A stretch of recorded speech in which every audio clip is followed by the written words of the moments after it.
read 13 books in the month of July, which is also Taylor Swift's lucky number, and like I saw her in July, so I think it's connected. I think she is the reason why I read 13 books in the month of July. Anyway, I'll talk about the 13 books I read this month. This month I read a lot of different genres. I read fantasy, romance, mystery, thriller, magical realism. Alright, I'll start with romance because I really only read like 2 rom-coms this month.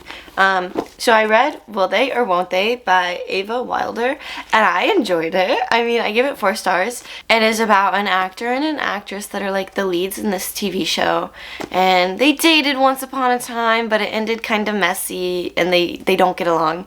But then the actress leaves to do like a movie and comes back for the last season of their super popular hit TV show, and their characters are in love, but they hate each other. But it's a really cute rom-com. Like, I really enjoyed it. I give it 4 stars, and I mean, I recommend it. I liked it. The next book I read this month is The Roommate by Rosie Danan. So, The Roommate is basically about Clara moving in with, like, the guy she's been in love with for years, and then, like, right as she's, like, moving in, like, across the country to be with him, he's like, hey, I'm going on tour with my band, and I'm renting my room out, so you're actually gonna have, like, a stranger as a roommate. That stranger just so happens to be Josh, who has a very different lifestyle and career from her, so it's just these 2 people that are completely different rooming together and then working together, and you know, rom-coms, how they go and how they're just fun. I remember liking the majority of the book and then the ending kind of falling flat, so I think I ended up giving it like 3 stars. But I read both of these books in a reading vlog that I will like link in the description if you want to watch it. I did read another romance book this month, but it's not a rom-com. It's Addicted for Now by Kristen Becca Ritchie. Oh my gosh! I was wearing this shirt when I read it. I remember editing that vlog and being like, Erin, you are so dramatic, but these people feel so real. Like, this is book 3 in the Addicted series. It's just so good. You have 2 best friends that are like billionaires that are fake dating to hide their addictions. This book is just like a masterpiece. It is 5 stars. Everything feels so real. It made me sob. These characters, like, I just think about them, and then like when they're struggling, I feel like I'm struggling because they just feel so real, and I feel so emotionally attached to these people. Also, the day I'm filming this is our main character, Lily Calloway's birthday. Happy birthday, Lily! Anyway, I can't wait to like keep going in this series. It's so good. How can you not love the Addicted series? Now let's like change gears to like fantasy romance. I read 2 of those this month. I read Finale, which is the last book in the Caraval trilogy by Stephanie Garber.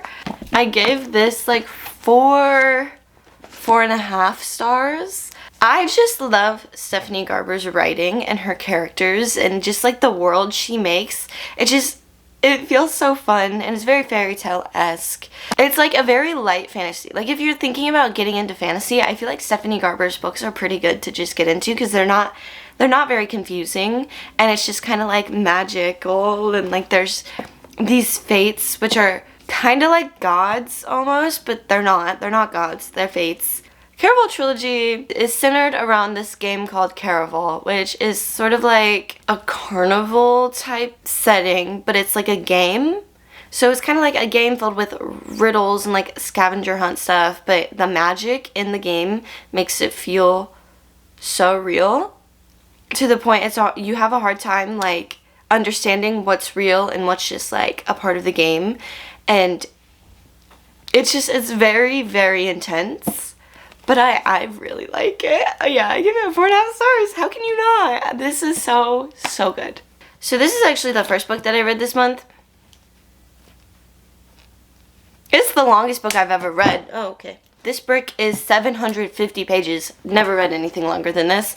And it took me quite a while to get through this book. This is the last book that's currently out in the ACOTAR series. I feel like everyone knows what ACOTAR's about. If you don't, the first book is kind of like a Beauty and the Beast retelling, but it's fae.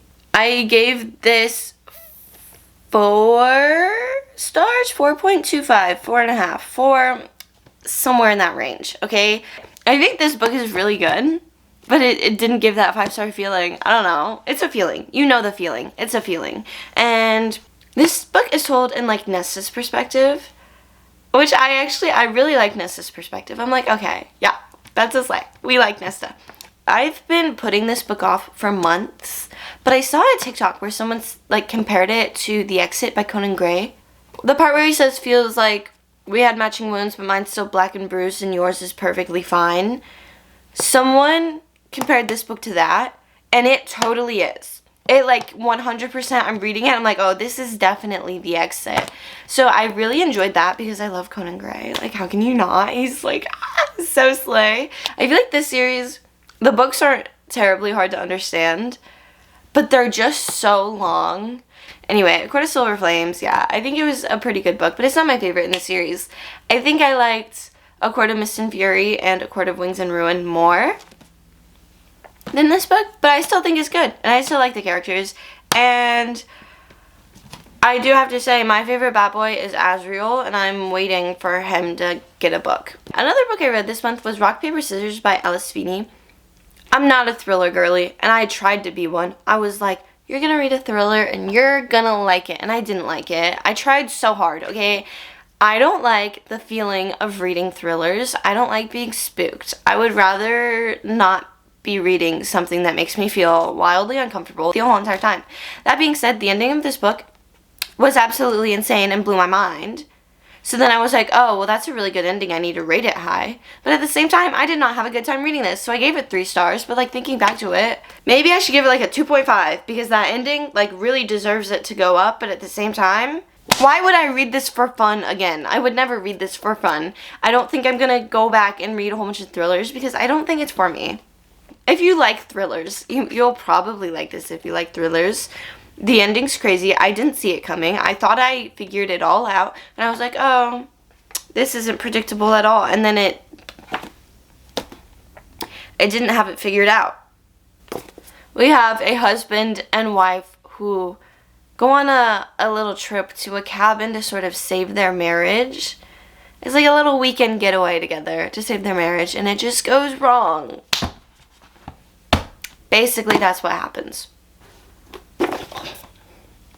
How did I oh my gosh. Okay, I hate myself sometimes. I read A Good Girl's Guide to Murder by Holly Jackson. I really like this. I give it 4.5 stars. It's very comforting. So basically what this book is about is that there's this high schooler, Pip, for her like senior capstone project. She like looks into how media affects like murder investigations.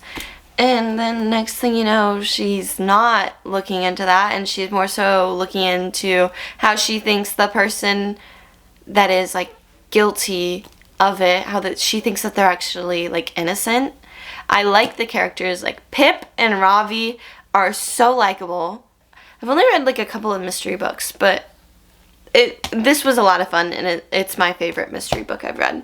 Alright, I also read Before the Coffee Gets Cold by them. I've seen nothing but good things about this book, and I just have to say it's boring. There's like 4 separate stories in here. So there's this cafe that if you go into it, you can like sit in a certain chair and drink coffee and time travel. But you have to finish your coffee before it gets cold, or else you're gonna be like stuck in the chair forever.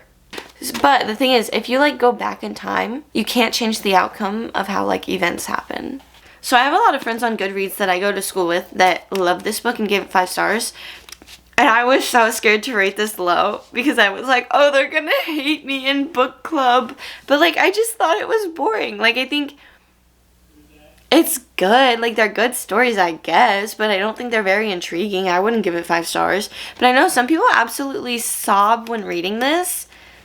I didn't cry. But my opinion on here is like very unpopular. So this, if you're into magical realism and this idea, and they're more so like short stories, this could be great for you. Alright, and the last 5 books that I read were all a part of the Percy Jackson series. I did a whole entire reading vlog on this if you would like to watch it. The Lightning Thief, I gave 4 stars. This felt very nostalgic. I think everyone knows what Percy Jackson is about. If you don't, Percy Jackson is half human, half god, and basically his life is normal until it's not, and there's like monsters trying to attack him, being like, die. And he's like, you die. Anyway, he has to go to Camp Half-Blood with all the other like half-bloods that are demigods.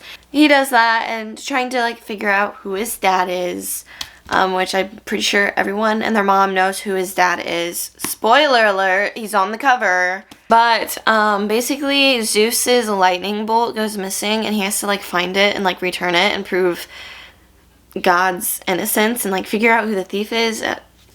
I don't know. Nostalgic, great, cute read. Easy read. 4 stars. The second book, The Sea of Monsters, was my least favorite in the series, but I still think it's good. I give it 3 stars. He fights monsters. But in here, like, Camp Half-Blood's in danger, and so he has to try to, like, save it. The 3rd, 4th, and 5th books, like, first 2 books, you're like, oh, cute. These get intense. Very intense. The monsters get bigger. The like whole life and death situation, like before you're like, oh yeah, life and death, how cute. But then these 3 books, you're like, oh no, he's gonna die. That's kind of how it feels like. These are just very, very intense books where he's fighting even bigger creatures and gods and things more powerful than gods. It's absolutely insane. But all of these are like over 4 stars, but still none of them quite made that 5-star thing. Alright, I hope you like this video. If you want to like it or comment or subscribe, I'd appreciate it. Bye!